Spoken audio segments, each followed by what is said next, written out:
ሰላም እንደምናላችሁልኝ ክቡራን የመድፈኞች ቤተሰቦች አርሰናል ኢንፎ ነው ያዳመጣችሁ የምትገኙት። በአመቱ በትልቁ ጨዋታ በትልቁ መድረክ የፕሪማች ሪቪው የቅድመ ጨዋታ ትንታኔ ተገናኝተናል። ስለምታደምጡንና ቆይታችሁን ከኛ ጋር ስለምታደርጉ ከልብ ነው ማመሰግነው። የዩኤፋ ሻምፒዮንስ ሊግ የፍጻሜ ጨዋታ በሃንጋሪ ቡዳፔስት ፑሽካሽ አሬና ነገ ምሽት ቅዳሜ 1 ሰዓት ላይ ይከናወናል ማለት ነው። ስለ ጨዋታው ሀሳቦች ልንለዋወጥ ከእናንተ ጋር ተገናኝተናል ማለት ነው። በርካታ ጉዳዮች እናነሳለን። ፒኤስጂ የፖሴሽን ቡድንስ ወይስ የትራንዚሽን ቡድን? ፒኤስጂ በጣም አደገኛ የሚሆነው በምን ሁኔታ ላይ ሲሆን ነው? ወይስ አርሰናል ለፔጅ እድሎች የሚፈጥረው እንዴት ሲጫወት ነው? እሱን ጉዳይ በጥልቅ እንመለከተዋለን። ቁጥሮች ምን ይነግሩናል ስለዚህ ጨዋታ? እናም ቡድኖች ስለመጡበት ጉዳይስ ምን ይነግሩናል? እሱንም በጥልቅ እንመለከታለን። በጨዋታ ውስጥ ስለሚኖሩት ላይናፖች ወይም ደግሞ ይኖራሉ ተብሎ ስለሚጠበቁ ላይናፖች እናነሳለን። በሁለቱ ቡድኖች መካከልስ በጣም ጨዋታ ለዋጭ ተጫዋቾች አሉ። እሱንም እናነሳለን። የአርሰናል ዲፌንደሮች እንዲሁም ደግሞ ቡካዮ ሳካ፣ በእነሱ በኩልስ እነከባች ከቫራስኬሊያ ላይ በጥቂቱ እናነሳለን። በቅርብ ጊዜያት ውስጥ እንደ ሁለቱ ቡድኖች በርካታ ጨዋታዎችን ያደረገ ቡድን ስለመኖሩ እርግጠኛ አይደለሁም። ባለፈው የውድድር ዓመት ጀምሮ ይሄኛው አራተኛ ግንኙነታችን ነው። ሄድ ቱ ሄድ የተሻለ ቡድን ማን ነው? ባለፉት ጊዜያት ጀምሮ በአውሮፓ እግር ኳስ ውስጥ ሁለቱ ቡድኖች በተገናኙባቸው ጨዋታዎች ውስጥ የእርስ በርስ ግንኙነታቸው ምን ያህል ነው? እሱንም እናነሳለን። ኦፕታ ጨዋታው በ90 ደቂቃ የመጠናቀቅ እድሉ እንዲሁም በኤክስትራ ታይም እንዲሁም በፔናልቲ ሹታውት የመጠናቀቅ እድል አለው የጨዋታ እያለ በሬሾ በፐርሰንት ጨዋታውን አስቀምጦታል። እሱንም እንመለከታለን ማለት ነው። በጥልቅ ጨዋታውን በደንብ እንመለከታለን ማለት ነው። አብራችሁን ቆዩ። የምትገኙት በተወዳጁ አርሰናል ኢንፎ ገጽ ላይ ነው። ፕሪማች ሪቪው ነው። ምሽት 2 ሰዓት ላይ እንዳጠፉ እንደ ሁሌው ምሽት 2 ሰዓት ላይ የሻምፒየንስ ሊግ የፕሪማች ፕሬስ ኮንፈረንስ ሚኬል አርቴታ በቡዳፔስት የሚሰጠውን ቃለ መጠየቅ ወይም ደግሞ ኢንተርቪው ለእናንተ በቀጥታ እናቀርባለን። ስለዚህ እዚህ ፔጅ ላይ ምሽት 2 ሰዓት ላይ በቀጥታ ስርጭት እገባለሁ። ላይቭ ላይ እንዳጠፉ ቃል እየገባው ነው የምገኘው። እንዲሁም ደግሞ የኮሜንት መስጫው ባር እናንተን ይጠብቃል። የጨዋታ ግምቶቻችሁን ታስቀምጡ ዘንድ ማለት ነው።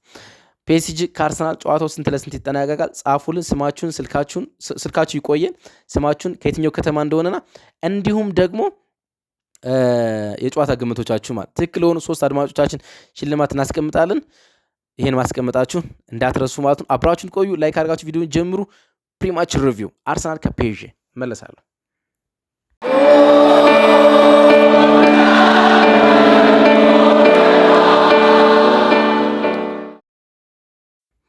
የአውሮፓ ምድር ትልቁ ውድድር ነው። ደግሞም የምድሪቱ የዓለማችን ማለት ነው ከዓለም ዋንጫ ፋይናል ቀጥሎ በጣም ትልቁ ውድድር ነው። በዚህ መድረክ ላይ የኛው አርሰናል ይሳተፋል። በፑሽካሽ አሬና ቡዳፔስት ሃንጋሪ ማለት ነው። የቀድሞ የሃንጋሪ ፕሬዚዳንት ቪክተር ኦርባን በጨዋታው ላይ ይገኛል። ዘ ቤስት አታከር ከቶፕ ዲፌንስ ጋር ብሎ ይናገራሉ። ይሄኛው ንግግር ልክ ይሁን አይሆን አላቅም፣ ግን በጥቂቱ እናብራረዋል። ይሄኛው ግን በደንብ የሚገልጸው ይመስለኛል። ሆልደርስ ቨርሰስ ቻሌንጀርስ። ዲፌንደር ናቸው ፒኤስጂዎች፣ ወይም ደግሞ ዋንጫውን ዲፌንድ ያደርጋሉ። የእነሱ የባለፈው የውድድር ዓመት ሻምፒዮኖች ናቸው፣ ግን ቻለንጀር አለባቸው። ቻለንጀሩ ደግሞ የእንግሊዝ ምድር ሻምፒዮኑ አርሰናል ነው እና ለዛ የሚደረግ ትልቅ ፉክክር ነው። ይሄ ጨዋታ ሊከናወን የሚገባው ሁለት ትክክለኛ ቡድኖች የሚከናወን ይመስለኛል። ሁለት ትክክለኛ የፉክክር መንፈስ በሜዳ ውስጥ ሊያሳዩ የሚችሉ በሁለት የተቃራኒ መንገድ ሊጫወቱ በሚችሉ ሁለት በጣም ፐርፌክሽን ላይ በደረሱ ቡድኖች የሚከናወን ሁለት በጣም አስደናቂ አሰልጣኝ ባላቸው ቡድኖች የሚከናወን የፋይናል ጨዋታ አድርጌ መዘግበዋለሁ። እንግዲህ አርሰናል የፕሪሚየር ሊግ ሻምፒዮን እንደሆነ ይታወቃል። አሁን ደብል ለመስራት ነው የሚሄደው በዩኤፋ ሻምፒዮንስ ሊግ እና በፕሪሚየር ሊግ ማለት ነው። 3 የእንግሊዝ ክለቦች ብቻ ይሄን አድርገውታል። የሻምፒዮንስ ሊግ ወይም ደግሞ የቀድሞውን ዩሮፓ ካፕ የሚባለው ከሊግ ዋንጫ ጋር አንስተውታል። ሊቨርፑል፣ ዩናይትድ እና ሲቲ ይህን አድርገውታል። ሊቨርፑል 2 ጊዜ ነው ያደረገው 1976 እና 77 ሲዝን እና 1983/84 ሲዝን ይህን አድርገውታል። ዩናይትድን በተመሳሳይ 1998/99 እንዲሁም ደግሞ 2007/8 ሲዝን ይሄን ማድረግ ችሏል። ሲቲ በቅርቡ 2022/23 እናስታውሳለን። እኛ ለዋንጫ በተፎካከርንበት ዓመት ትሪብል በሰራበት ጊዜ ሁለቱን ዋንጫ አንስቷል እና ከነዚህ 3 ክለቦች ጋር ታሪክ ለመጋራት አርሰናል አሁን የአንድ 90 ደቂቃ ጨዋታ ብቻ ከፊት ለፊቱ ይቀረዋል ማለት ነው። ከ20 ዓመት በኋላ ነው እንግዲህ ለመጀመሪያ ጊዜ ወደ ሻምፒዮንስ ሊግ ፋይናል የምንመለሰው። ታስታውሳላችሁ ብዬ አስባለሁ። 2006 በኢስታንቡል ከባርሴሎና ጋር የተጫወቱበት ምሽት የሚረሳ አይመስለኝም ለሁላችን ማለት ይቻላል። በእግር ኳስ መጥፎ ስሜት ከተሰሙኝና ካለቀስኩባቸው ጨዋታዎች ውስጥ እንደ አንዱ ነው። እንደ ትናንት ይሰማኛል። ያ የ2006 የኢስታንቡሉ የባርሴሎና የአርሰናል ጨዋታ ማለት ነው። አርሰናል በጣም ፍጹም አስደናቂና ዋንጫው የሚበላ ይመስል ነበር። በቀይ ካርድ ያን ስሌማን ካጣ በኋላ እና አልሙኒያ የቡድኑ ግብ ጠባቂ ከሆነ በኋላ ነው አርሰናል ጨዋታውን በሶል ካምቤል አማካኝነት 1-0 ይመራ የነበረው። ግን ከዛ በኋላ በጣም ደካማው አልሙኒያ 2 ቀላል ጎሎች ተቆጠሩበትና ጨዋታው 2-1 መጠናቀቅ ቻለና አርሰናል ያሸነፈው የሚመስለው ጨዋታ በመጨረሻ በባርሴሎና አሸናፊነት ተጠናቀቀና በአርሰናል ታሪክ ውስጥ መጥፎ ይመስለኛል። ያ ድል መሳካት ነበረበት። ለዛ የመጨረሻ ትውልድ ለነ ሄነሪ የመጨረሻ ትውልድ ለነ ሴስ ፋብሪጋስ የመጀመሪያ ትውልድ ነበረ እየተነሱበት የነበረው። ግን ከዛ በኋላ ከ20 ዓመታት በኋላ ነው ወደዚህ ስቴጅ መድረስ የቻልነው። እንደ ሁሌም እንደምለው ከ20 ዓመታት በኋላ ወደዚህ ስቴጅ እንድንደርስ ያደረገን ደግሞ ሚካኤል ማርቲን አርቴታ ነው። ፒኤስጂ ዲፌንደር ነው እንግዲህ ዋንጫውን ለመከለልና ባክ ቱ ባክ ለማንሳት ነው። ሉስ ብላንኮች ናቸው ይህን ደጋግሞ ማድረግ የቻሉት። ሪያል ማድሪድ ለምሳሌ ከ2015 ከ2018 በተከታታይ ለ3 ዓመታት ዋንጫውን አንስቶታል በዚነዲ ዚዳን አማካኝነት ማለት።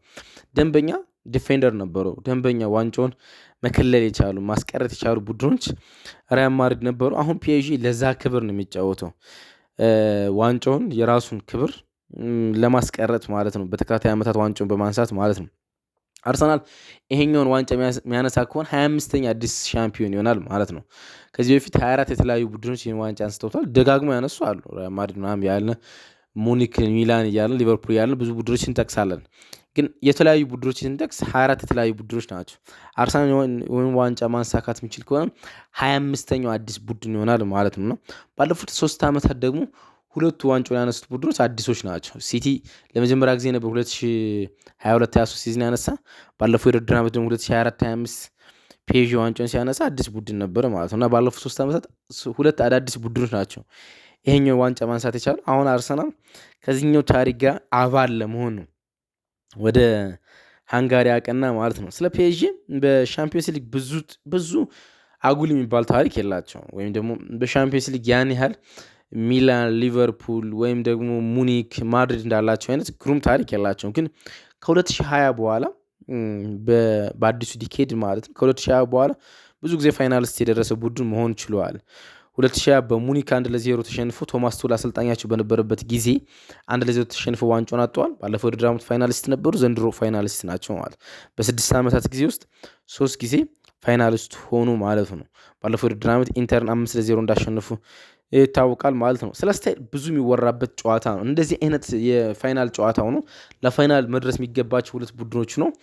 ስለ ቡድኖች ጥንካሬ ሲነሳ ስለ ስታይል የሚነሳበት ጨዋታ እንዲህ አጋጥሞ የሚያውቅ አይመስለኝም በፍጹም ማለት ነው። አብስቶ ስለ ስታይል ይነሳል። አላቅም አርሰናል ሁልጊዜም ወደ ሆነ ጫና ሲደርስ ስለ ስታይል ደጋግሞ ይነሳል። አሁንም ስለ ስታይል ብዙ የሚነሳበት ጨዋታ ነው። ግን እዚህ ጋር በደንብ ታዳምጡኛላችሁ። እናም የትም ቦታ ይሄን ሰምታችሁ የምታውቁ አይመስለኝም። አንዳንድ በእግር ኳስ ውስጥ የተለመዱ አባባሎች አሉ። ለምሳሌ ቀድሞ አሁን እየቀረ መጣ ቼልሲ ይከላከላል ይለዋል። በየትኛው አሰልጣኝ ዝም ብሎ ሰው ቼልሲ ይከላከላል ነው የሚልህ ወይም ደግሞ ባርሳ ያጠቃል ነው የሚልህ። ባርሳ በተከላከለበት ጨዋታ እንኳን ባርሳ የሚያጠቃ ቡድን ተደርጎ የሚቆጠረው። ፒኤስጂ ላይም እንደዚህ ነው ያለው። ፒኤስጂ የፈጣን ሽግግር ቡድን ነው እንጂ የፖሴሽን ቤዝድ ቡድን አይደለም። በኳስ ቁጥር በልጧችሁ የሚያሸንፋችሁ ቡድን በፍጹም አይደለም። ፒኤስጂ የእናንተን ስህተት ተጠቅሞ በፈጣን ሽግግር የሚያጠቃ ቴክኒካል እና ታክቲካል ሮቴሽን ያለው ቡድን ነው። በዛ መንገድ ነው ሊያጠቃችሁ የሚችል እና ከቦክስ ውጭ በሚያደርጋቸው ሹቶች ማለት ነው። እንግዲህ ስለዚህ ጉዳይ ስናነሳ ነገሮችን ለማብራራት ገና ቆያለሁ፣ ግን አንዳንድ በጣም ወሳኝ ጉዳዮችን ልንገራችሁ። ለምሳሌ ፒኤስጂ መቼ እንደሚቸገርና መቼ ጨዋታዎችን በቀላሉ እንደሚያሸንፍ ማለት ነው። በዚህ ውድድር ዓመት ከሙኒክ ጋር በግማሽ ፍጻሜ ተገናኝተዋል። በሙኒክ ሜዳ 1-1 በተጠናቀቀበት ጨዋታ ላይ ሙኒክ 66 የኳስ ቁጥጥር ድርሻ ነበር፣ ፒኤስጂ 34 የኳስ ቁጥጥር ድርሻ ነው የነበረው። ሰዎች ግን ፒኤስጂ እንደሚያጠቃ ቡድን ነው የሚናገሩት። በፒኤስጂ ሜዳ 5-4 ባለቀው የፓርክ ደ ፍራንስ ጨዋታ ሙኒክ 57% የኳስ ቁጥጥር ነበረው፣ ፒኤስጂ 43 ነው። በዚህ ውድድር ዓመት ፒኤስጂ ሊቨርፑልን ሲያሸንፍ በሜዳው በጣም ጥሩ የኳስ ቁጥጥር ነበረው። ግን በዛ ጨዋታ ሳይሆን በአንፊልድ ሊቨርፑል በጣም ጥሩ በተጫወተበትና ፒኤስጂ ባሸነፈበት ጨዋታ ሊቨርፑል 53% የኳስ ቁጥጥር ነበረው፣ ፒኤስጂ 47 ነው የነበረው። እሺ እሱን ተወው። ባለፈው ውድድር ዓመት ከኛ ጋር ተጫውተዋል።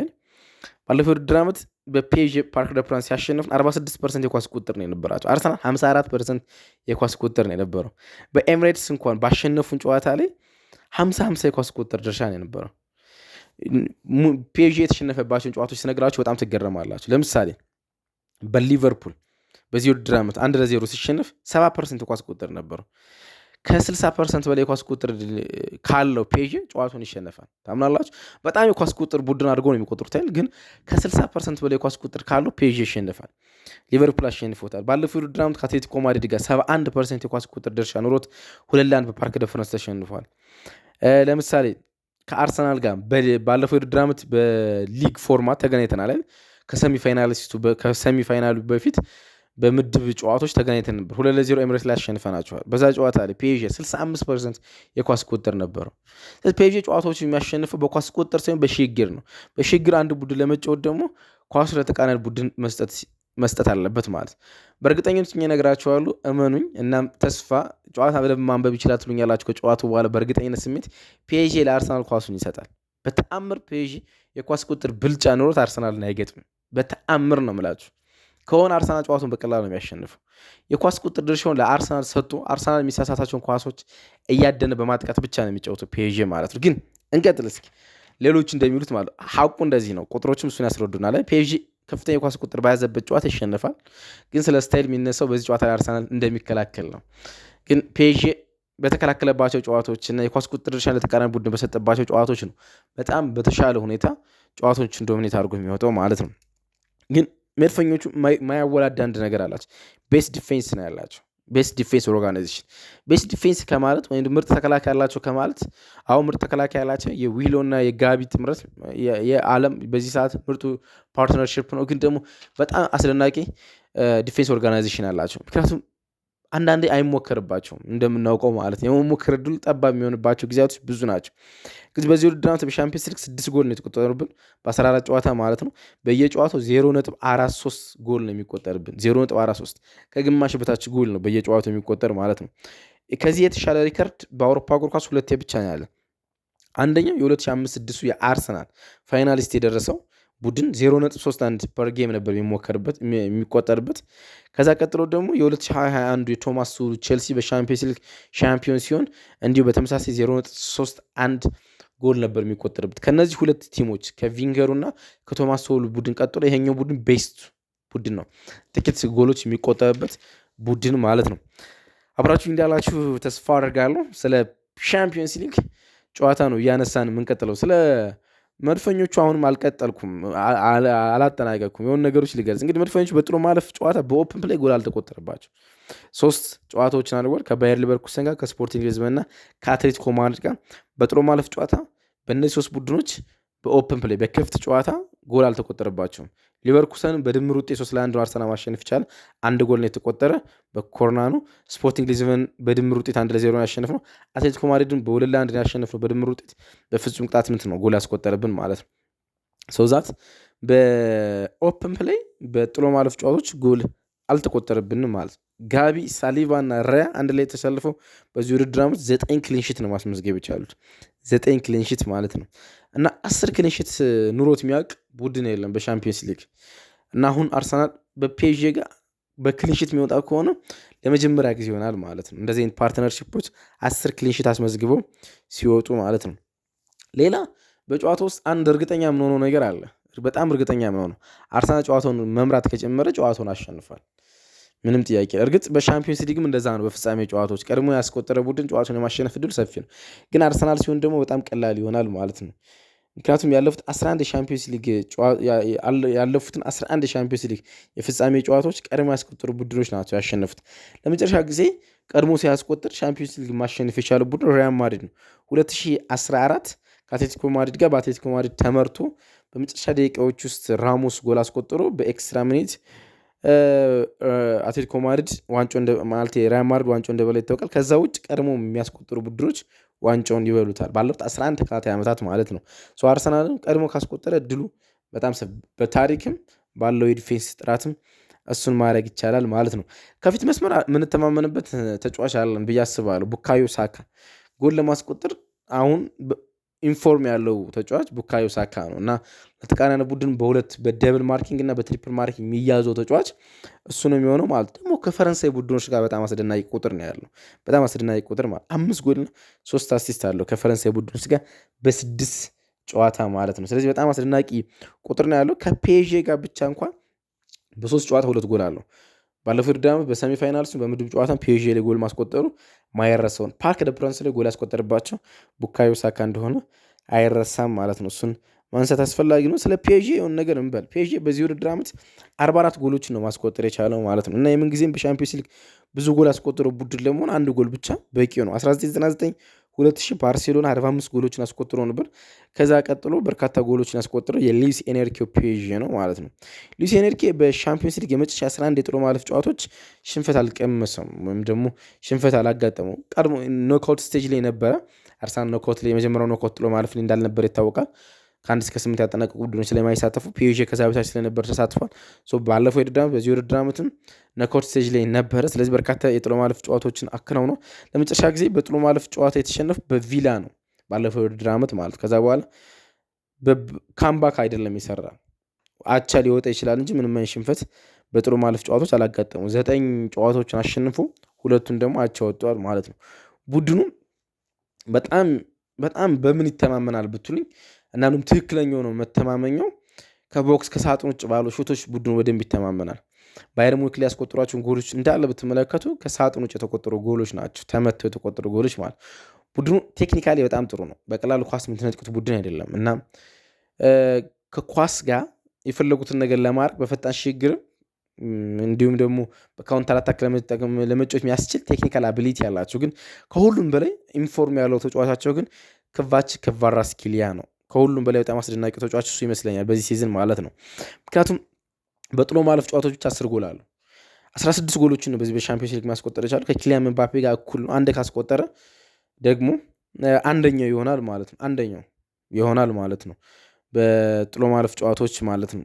10 የጎል ተሳትፎ ነው 10 ጎል አለው ሲሆን 10 የጎል ተሳትፎ ነው ያለው። በጠቅላላ 16 የጎል ተሳትፎ ነው ያለው። እኩል ነው ያለው ከኪሊያን ምባፔ ጋር ማለት ነው። ባየር ላይ ካስቆጠረ በኋላ 7 ተከታታይ ጨዋታዎች ላይ በጥሎ ማለፍ ጎል ወይም አሲስት ያደረገ የመጀመሪያው ተጫዋች ነው።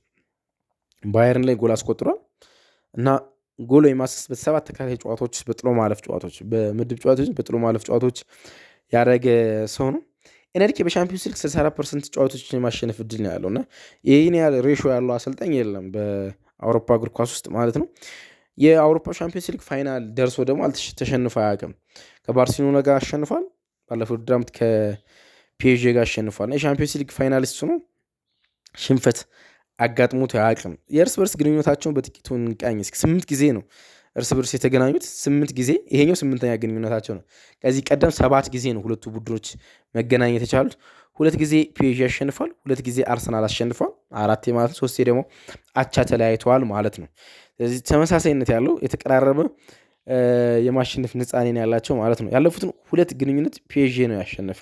ሰሚ ፋይናልሱ ኤምሬትስም ፓርክ ደ ፕራንስም ማለት ነው። ከዛ አስቀድሞ በሊግ ፌዝ ደግሞ አርሰናል እንዳሸነፈ ይታወቃል ማለት ነው። ካለፈው ዓመት ጀምሮ 4ኛ ግንኙነታቸው ነው። ባለፈው የውድድር ዓመት በሰሚ ፋይናልስ 2 በምድብ ጨዋታ 1 3 የተገናኘን በሊግ ፌዝ ማለት ነው። ዘንድሮ እንገናኛ 4 ማለት ነውና በዚህ አጭር ጊዜ ውስጥ ብዙ ጊዜ የተገናኙ ቡድኖች ቢኖሩ ሪያል ማድሪድ ነው። 5 ጊዜ ነው የተገናኙት በእነዚህ አጭር ጊዜ ውስጥ ማለት። ከዛ በመቀጠል ግን በርካታ ጊዜ የተገናኙት ፒኤስጂ እና አርሰናል ነውና እንደዚህ የሚቀጥሉ ከሆነ የአውሮፓ አዲሱ ክላሲክ ልክ ሪያል ማድሪድና ሲቲ እንደሚሏቸው የአውሮፓ አዲሱ ክላሲክ የመሆኑ ድሉ ሰፊ ነው የሚሆነው። ተደጋጋሚ የተገናኘን ስለሆነ አንዱ ከአንዱ ጋር ቢፍ ይኖራል፣ አንዱ ከአንዱ ጋር ሪቬንጅ ይኖረዋል። ስለዚህ ጥሎች ከፍ እያሉ ይመጣሉ ማለት ነው። ፒኤስጂ በቅርብ ዓመታት በተለይ በሉዊስ ኤንሪኬ ከእንግሊዝ ቡድኖች ጋር በጣም ጥሩ ሪከርድ ያለው በተለይ ደግሞ በጥሎ ማለፍ ጨዋታዎች ማለት ነው። 5 ተከታታይ ጥሎ ማለፍ ጨዋታዎች የእንግሊዝ ቡድኖች ማሸነፍ ችሏል። ባለፈው ውድድር ዓመት ታስታውሳላችሁ ሊቨርፑል፣ ቪላን፣ አርሰናልን በጥሎ ማለፍ ጨዋታዎች ያሸንፏል። ዘንድሮ ቼልሲና ሊቨርፑልን ማሸነፉ ይታወሳል ማለት ነው። ስለዚህ በጣም ጥሩ የሆነ የእንግሊዝ ቡድኖች የማሸነፍ ሪከርድ ነው ያለው ፒኤስጂ ማለት ነው። እንግዲህ ኦፕታ ይህን ጨዋታ በ90 ደቂቃ የመጠናቀቅ ዕድሉ 43% ነው ይላል እና ከነዚህ 43% ጨዋታውን የማሸነፍ ዕድሉ በጣም ከፍተኛ ዕድል ያለው ብሎ የሚያስበው ፒኤስጂ ነው። 56%፣ አርሰናል 44% ነው የሚሰጠው ማለት ነው። ጨዋታው በኤክስትራ ታይም የመጠናቀቅ ዕድሉ 29% ነው ይለናል። ጨዋታው ወደ ፔናልቲ የማምራት ዕድሉ 26.8% ነው ይለናል። ጨዋታው ወደ ፍጹም ቅጣት ምት ካመራ ጨዋታው የማሸነፍ ዕድሉ የአርሰናል ነው ይላል ኦፕታ ማለት ነው። ኦፕታ ግምቱን በዚህ መንገድ ያስቀምጣል። በአውሮፓ አሁን የሁሉም ሰው ትኩረቶች ይሄ ነው። እርግጥ እግር ኳስ የለም ዓለም ዋንጫ በሚቀጥሉት ቀናት እስኪመጣ ድረስ ግን ሁሉም ትኩረቱ እዚህኛው የአውሮፓ ሻምፒዮንስ ሊግ የግማሽ ፍጻሜ ጨዋታ ይሆናል። የአርሰናል ተጫዋቾች ወደ ቡዳፔስት ትናንትና ምሽት አቅንተው የመጨረሻ ልምዳቸውን በኮሎን ሶባ ሪያሊቲ ከሰሩ በኋላ ወደ ቡዳፔስት አቅንተዋል። ዛሬ በቡዳፔስት ልምምድ ይሰራሉ። ልምምድ መስራት ብቻ ሳይሆን ሚካኤል አርቴታ ጋዜጣዊ መግለጫ ይሰጣል እና አንድ የምነግራችሁ ነገር እንገናኛለን ማለት ነው። ማታ ላይ በላይቭ ስትሪሚንግ የሚካኤል አርቴታን ፕሬስ ኮንፈረንስ እንቃኛለን ማለት ነው። ምሽት ላይ እንዳጠፉ ፕሊዝ። ምሽት 2 ሰዓት ላይ በቀጥታ ስርጭት የሚካኤል አርቴታን ፕሬስ ኮንፈረንስ እንመለከታለን እና እንዳጠፉ እናገራለን። ስለዚህ ጨዋታ ሲነሳ ግን አንድ በጣም ይነሳና ጨዋታው የሚገልጸው አሁን ይሄን ጨዋታ ምን ይሉታል መስላችሁ? ሆልደርስ ኤንድ ቻሌንጀርስ የሚሉት አሉ። ቤስት አታክ እና ቶፕ ዲፌንስ የሚሉት አሉ። ፈረንስ ከኢንግላንድ የሚሉት አሉ። ኤነርኬ ከሚካኤል አርቴታ የሚሉት አሉ። ግን ይሄኛውን እኔ በጣም እወደዋለሁ። ሮቴሽን ከፋቲግ በጣም የሚገርም አባባል ነው። በጣም ለዚህ ጨዋታ በጣም ተዘጋጅተዋል። ለአመታት ለሙሉን አመት ማለት ትችላላችሁ ተጫዋቾቻቸውን ሮቴት በማድረግ ማለት ነው። ፔዥዎች በጣም ሮቴት ሲያደርጉ ነው። አርሰናል ደግሞ በጣም ፋቲግ ነው ያለበት እና ኦፕታም ይልናል መሰላችሁ በዚህ ውድድር ዓመት በሁሉም ውድድሮች በርካታ ከ3000 ደቂቃዎች በላይ የተጫወቱ 12 ተጫዋቾች ብንመለከተው ከሁለቱ ቡድኖች ብቻ ማለት ነው። ከ12 ተጫዋቾች ውስጥ 9 የአርሰናል ተጫዋቾች ናቸው። 3ቱ ብቻ ፒኤስጂ ይኖራሉ። ለምሳሌ በሁሉም ውድድሮች ነው። ዴቪድ ራያ በሁሉም ውድድሮች 50 ጨዋታ 4500 ደቂቃዎች ነው የተጫወተ። ዲክላን ራይስ 54 ጨዋታ 4336 ደቂቃዎች ነው የተጫወተ። ማርቲን ዙቢሜንዲ 56 ጨዋታ 4268 ደቂቃ ነው የተጫወተ። ከዛ በኋላ አራተኛው ነው የሚመጣው ዋረን ዛይር ኤምሬ ፒኤስጂ የፒኤስጂ ብዙ ደቂቃ የተጫወተ ተጫዋች ነው። 53 ጨዋታ አድርጓል 4198። ከዛ በኋላ ዊሊያም ሳሊና ገብርኤል ማጋለሽ 4950 ደቂቃዎች ተጫውተዋል። እያንዳንዳቸው 4134 እና 4090 ደቂቃዎችን ተጫውተዋል። ከዛ በኋላ ነው ቪቲኒያ እና ዊሊያም ፓቾ የሚመጡት 4943 ጨዋታ የተጫወቱ 2900 ደቂቃዎችን 3700 ደቂቃ ነው የሚመጡት። ከዛ በኋላ ቪክተር ኬርስ፣ ጁሪያን ቲምበር፣ ቡካዮ ሳካ፣ ኤብሪቺዜ ከ3000 ደቂቃዎች በላይ የተጫወቱ የአርሰናል ተጫዋቾች ናቸው እና ያኛው ቡድን ለፋይናሉ ጨዋታ ብዙ ሮቴት እየተደረገ የመጣ ቡድን ነው። ይሄኛው ቡድን ደግሞ የአርሰናል ቡድን ደግሞ ሁሌም እንደምላችሁ በፋቲግ ውስጥ ያለፈ ቡድን ነው። ግን ተመስገን የሚያስብል አንድ ጉዳይ አለ አይደለ? ባለፉት ዋንጫውን ቀድመን ማጠናቀቃችን ተከትሎ ቡድኑ በደንብ አርፏል። ባለፉት ሳምንት ፓላስ ጋር በነበረው ጨዋታው ኦልሞስት ከግብ ጠባቂ እስከ ዋናው ቡድን ሮቴት ተደርጓል ማለት ይቻላል። የጨዋታ ግምቶቻችሁን ታስቀምጡበት ሰዓት ደርሷል። አንድ ላይናፕ ውስጥ ይኖራል ተብሎ የሚጠበቀው ነገር በፒኤስጂ በኩል ግብ ጠባቂ ፊክስድ ነው። ማቴዮ ሶፋኖቭ ይኖራል። አሽራፍ ሀኪሚ ከጉዳት ተመልሷል። ከማርኪኒስ እና ዊሊያም ፓቾ ጋር ይጣመራል። ኖኖ ሜንዴሽ የግራ መስመር ተከላካይ ይሆናል ማለት ነው። ጆ ኔቬስ እና ፋቢያን ሩዝ የአማካኝ ስፍራው ላይ ይኖራሉ ከቪቲኒያ ጋር ማለት ነው። ብራድሊ ባርኮላ፣ ዴዝሪ ዱዌነ፣ ክቫራትስኬሊያ ከፊት ይኖራሉ ተብሎ ይጠበቃል። የዴምቤሌ ፊትነስ 100% ከሆነ ብራድሊ ኩፐር ተቀምጦ ዴምቤሌ ይኖራል ማለት ነው። በአርሰናል በኩል ውስጥ ዴቪድ ራያ በግብ ጠባቂነት ይኖራል። ክርስቲያን ሞስኬራ ጨዋታውን ይጀምራል።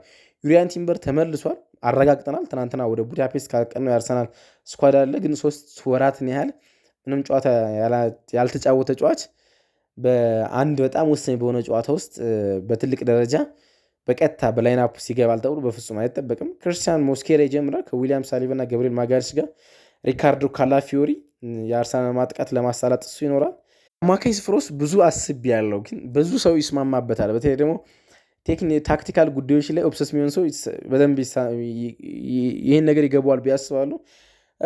ዲክላን ራይስ ከማርቲን ዙቢሜንዲ ጋር የሚጣመሩ ይመስለኛል። እርግጠኛ አይደለሁም። ማይልስ ሉዊስ ስኬሊ በጣም የተጫወተ ነው፣ ግን አድቬንቸር ይሄ ጨዋታ አይፈልግም።